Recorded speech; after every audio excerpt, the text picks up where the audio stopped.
They called it the empire where the sun never set. Spain once ruled from the Americas to Asia, commanding oceans, armies, and untold riches. Gold poured into its ports. Silver from the mines of Potosi filled its treasuries. Yet, within a century, the richest empire on earth went broke. This is not a story about lost battles or rebellion. It's a story about debt, greed, and the dangerous illusion of infinite wealth. Spain didn't collapse because it was weak. It collapsed because it was too rich, and it didn't understand money. Before we dive in, take a second to hit that like button and subscribe if you love uncovering the hidden truths behind history as greatest powers. It helps this channel reach more curious minds like you. And tell me in the comments, where are you watching from, and what time is it right now? I'm always amazed by how far history travels. Now, let's go back to the 16th century, when Spain stood on top of the world. In 1492, Columbus sailed west for gold and glory. He didn't find India, but he found something much bigger, a continent overflowing with resources. Spain's conquest of the Americas became the largest land grab in history. By the mid-1500s, fleets of ships were crossing the Atlantic every year, carrying gold, silver, spices, and slaves. The crown grew richer with every voyage. In Seville, warehouses overflowed. In Madrid, royal palaces expanded. Spain was printing coins faster than any empire before it. But behind this spectacle, something darker was happening. Spain had found treasure, but not wealth. The empire's economy became addicted to New World silver. Between 1500 and 1600, more than 180 tons of gold and 16,000 tons of silver arrived from the Americas. Spain minted so many coins that their value began to collapse. Inflation exploded. Prices for bread, clothes, and tools doubled and tripled within decades. The common people suffered.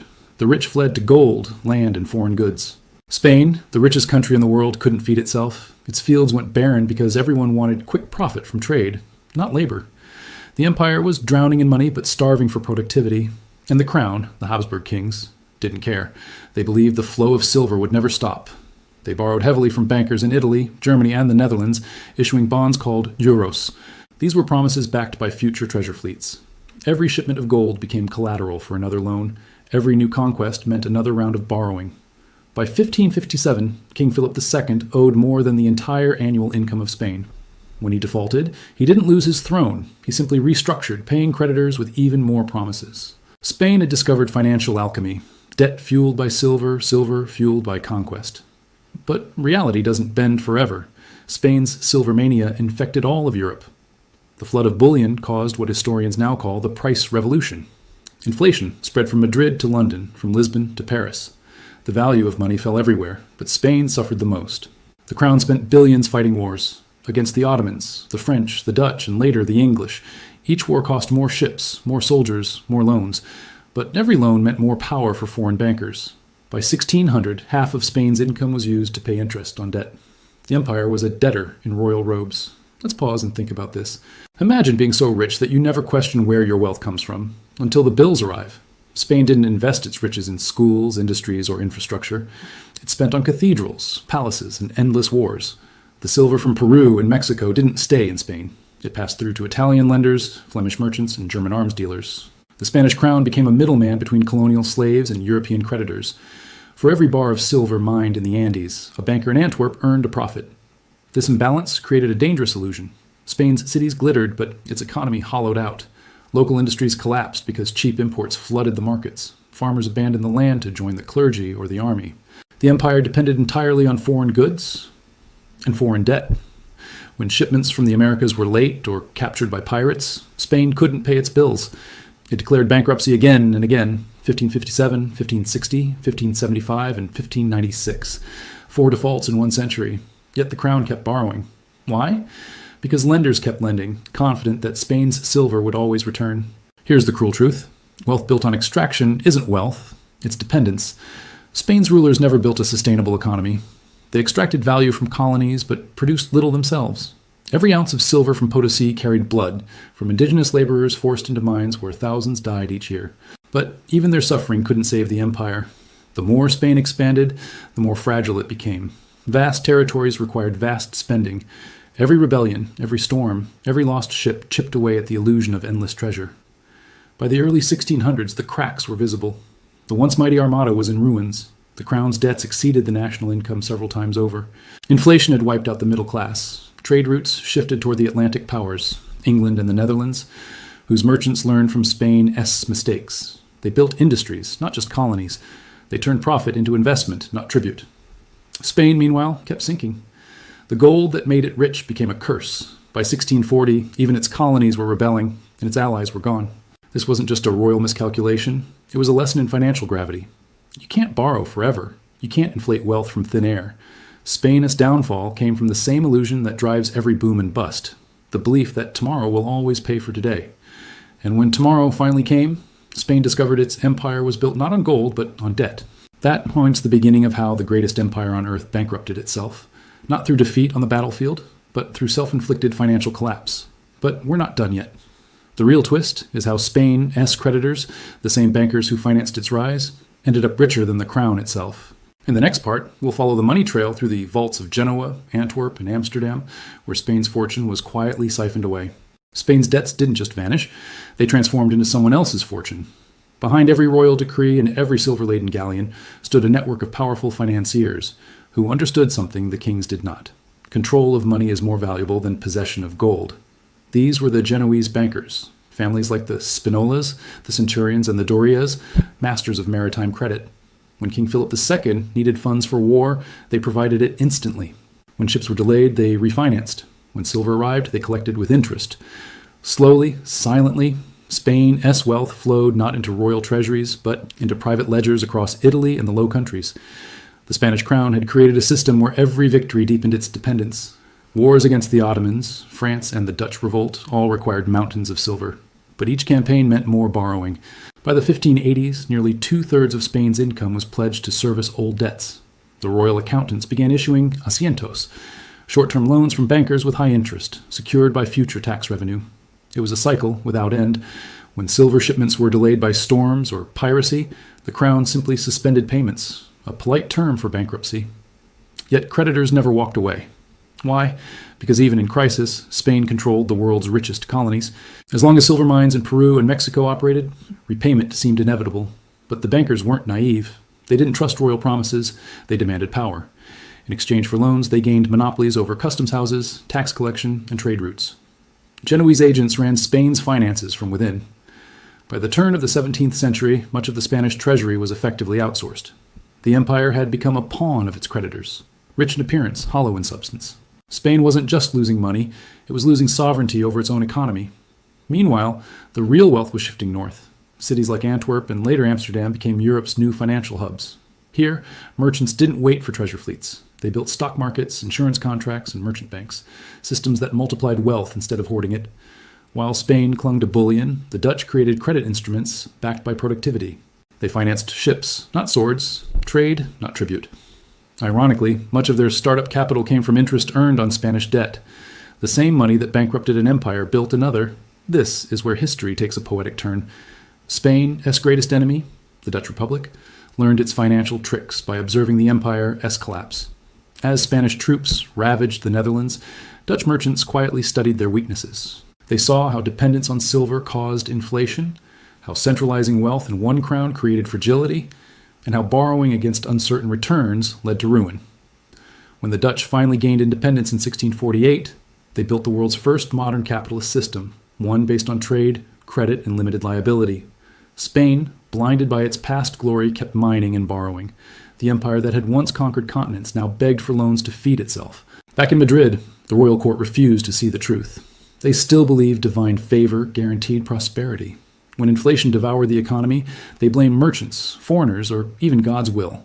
But the real culprit was arithmetic. Between 1500 and 1650, prices in Spain rose sixfold while wages barely doubled. A loaf of bread that cost 1 real now cost 6. Yet royal taxes demanded the same silver coinage, forcing peasants into debt. The countryside emptied as farmers fled their fields for cities, hoping for royal stipends or church charity. Spain, once a land of abundance, became a nation of importers. Here's something striking. Despite centuries of colonial plunder, Spain never industrialized. Its rulers despised manual labor, believing wealth came from nobility, not work. Artisanship was left to foreigners, Flemish weavers, Italian shipbuilders, French engineers. When those experts left, the empire stagnated. Gold and silver didn't build workshops. They built cathedrals and palaces. The Escorial, Philip II's grand monument, stood as a symbol of divine power and financial ignorance. It gleamed in sunlight, but drained the treasury dry. Meanwhile, across the Atlantic, The very colonies Spain exploited began developing independent economies. Smuggling became rampant as local merchants traded directly with rivals like the English and Dutch. The crown tried to control it all, taxing, regulating, restricting, but its bureaucracy couldn't keep up. Corruption flourished. Officials in Mexico City or Lima enriched themselves while Madrid sank further into insolvency. The empire was eating itself alive. By the early 17th century, even Spain's own allies began doubting its solvency. When Philip III ascended the throne, he inherited debt so vast that no clear accounting existed. The crown's income barely covered interest payments. Desperate, he sold government offices, knightly titles, and church positions, trading power for cash. Anyone could become nobility if they could afford it. Prestige, once earned through service, became a commodity. Spain's aristocracy swelled, but its treasury shrank. This cycle mirrors something eerily familiar in modern times. Nations living off borrowed money, inflating currency, and selling prestige to stay afloat. Spain was the prototype of a debt-driven superpower. Its collapse wasn't sudden. It was slow, like a grand ship taking on water, still proud on the surface, but doomed below deck. Then came the final blow, the 30 Years' War. From 1618 to 1648, Spain plunged into a conflict that drained what little strength remained. Battles across Germany, France, and the Low Countries cost fortunes. Silver shipments from the Americas could no longer keep pace. Inflation soared, soldiers went unpaid, and revolts broke out in Catalonia and Portugal. The once mighty empire fractured from within. By the mid-1600s, Spain had defaulted again, this time with no recovery. The Genoese bankers, seeing the writing on the wall, withdrew. The flow of credit stopped. The empire that once financed Europe's wars now struggled to pay its own army. But here's the paradox. Even in bankruptcy, Spain still looked rich. Its colonies stretched across oceans. Its galleons gleamed in sunlight. Its kings still wore crowns of gold. But that gold was mortgaged 100 times over. The empire had become a mirage, grand in appearance, empty at its core. And yet, from this collapse came lessons that shaped the modern world.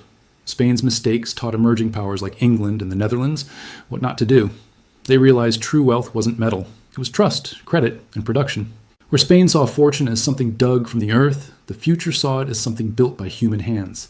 Spain's downfall became capitalism's foundation.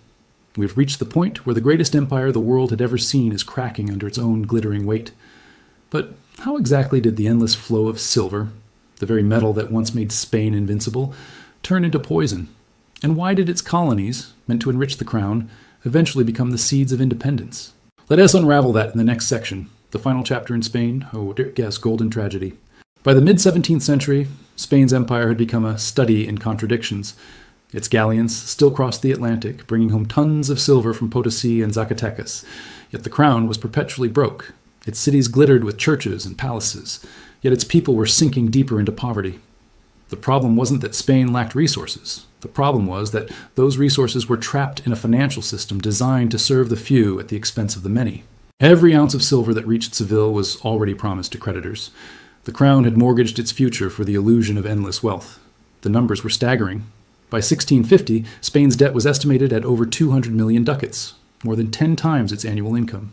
Each new war, each failed expedition, added another layer of obligation. Even peace required borrowing to pay soldiers, to fund pensions, to bribe foreign courts. The empire had become addicted to debt. The same instrument that once financed conquest now guaranteed decline. The royal treasurers knew it, but no one dared tell the king. Spain's pride was built on its image as God's chosen empire. To admit insolvency was to admit divine disfavor. Inflation made everything worse. Prices rose faster than the crown could tax. Peasants abandoned the countryside as landowners fenced off estates for grazing, chasing profit from wool exports. Food production fell. Urban markets ran dry. And the silver that should have fed the people instead flowed out to foreign merchants who sold grain, weapons, and luxuries. In Madrid, gold coins were plentiful, but bread was scarce. Economists today call this Dutch disease, when resource wealth destroys local industry. Spain lived it centuries before the term existed. Meanwhile, a quiet revolution was taking place elsewhere. The Dutch, free from Spanish rule, had mastered financial innovation. They created joint stock companies like the Dutch East India Company, which pooled investments and spread risk. They founded the Amsterdam Exchange Bank, guaranteeing stable currency. They issued government bonds backed by predictable tax revenues instead of royal promises. Every mechanism Spain had misused, the Dutch perfected. Their wealth grew without mines, without colonies of forced labor, without divine justification. They proved that disciplined credit was more powerful than precious metals. The irony is painful. Spain conquered half the world, yet failed to conquer arithmetic. The Dutch, once a small province under Spanish control, built a global trading empire with paper and ink. In the early 1600s, Spanish spies reported to the crown that Amsterdam and Des merchants seemed to create money from air. The observation was accurate, though not in the way they thought. The Dutch created money from trust. Their economy functioned because investors believed debts would be honored. Spain's economy collapsed because no one did. By the late 1600s, the once feared Spanish Armada was rusting. Its fleets were smaller, its soldiers unpaid, its colonies restless. Local elites in Mexico and Peru began running their own affairs, often ignoring Madrid's decrees. The distance between empire and colony became more than physical. It was economic. The crown's taxes were so heavy that colonial merchants turned to smuggling with rivals. English and Dutch ships patrolled the Caribbean, selling goods in exchange for silver that should have gone home. Spain's own empire was bleeding it dry. Let's be clear, Spain's collapse wasn't inevitable. The empire had options. It could have invested silver in domestic industry. It could have built infrastructure, funded education, or promoted trade. It could have shifted from extraction to innovation. But its rulers clung to feudal ideals. Wealth is privilege, not productivity. Nobility was measured by how far one stood from labor. That mindset killed reform. Even when advisors proposed practical solutions, the court dismissed them as heresy against tradition. The empire aged without adapting. One man saw the disaster coming, Martín de Azpilicueta, a Spanish theologian and economist. In the mid-1500s, he observed that silver inflows caused prices to rise, one of the earliest statements of the quantity theory of money. He warned that too much bullion would make Spain poor, not rich. His insight was ignored. The crown believed inflation was temporary, a test of faith. Centuries later, historians realized Azpilicueta had described the first global inflation event, the price revolution. Spain's failure to understand it ensured its downfall. The social cost was immense. Farmers lost land. Craftsmen lost customers. The middle class, which could have driven modernization, disappeared under taxation. The church, flush with royal favor, became the largest landowner in the country. By the 18th century, Spain was a shadow of its former self, a vast empire ruled by a bankrupt monarchy. When other nations entered the Industrial Revolution, Spain remained trapped in an economy built for conquest, not creation. Yet, even in ruin, Spain's story holds value. It reveals the timeless truth about wealth. Control matters more than possession. The Genoese bankers controlled Spain's money. The Dutch controlled the rules of trade. Later, the British would control the flow of credit through London. Each learned from the failures of the last. Empires fall, but finance evolves. Spain's mistakes became everyone else's blueprint. Think about this pattern in today's world. Nations borrow endlessly, confident their power guarantees repayment. Central banks print money, believing faith alone sustains value. Debt piles up, but as long as the system keeps spinning, few question it. Spain once believed the same. The difference is only the medium. Silver then, digital credit now. History doesn't repeat perfectly, but its rhythms echo. The empire that ruled the world through bullion fell to its own excess. Modern powers might face a similar reckoning. When Spain finally recognized the limits of silver, it was too late. The mines of Potosi were nearly exhausted.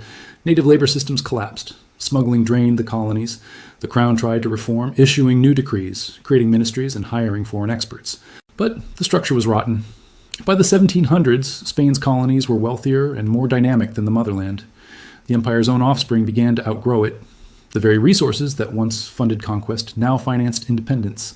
In 1808, Napoleon invaded Spain and the empire broke apart. Within decades, nearly all its colonies were gone. The Silver Age was over. The lesson remained. Wealth built on extraction and debt cannot last. True prosperity comes from systems that renew themselves.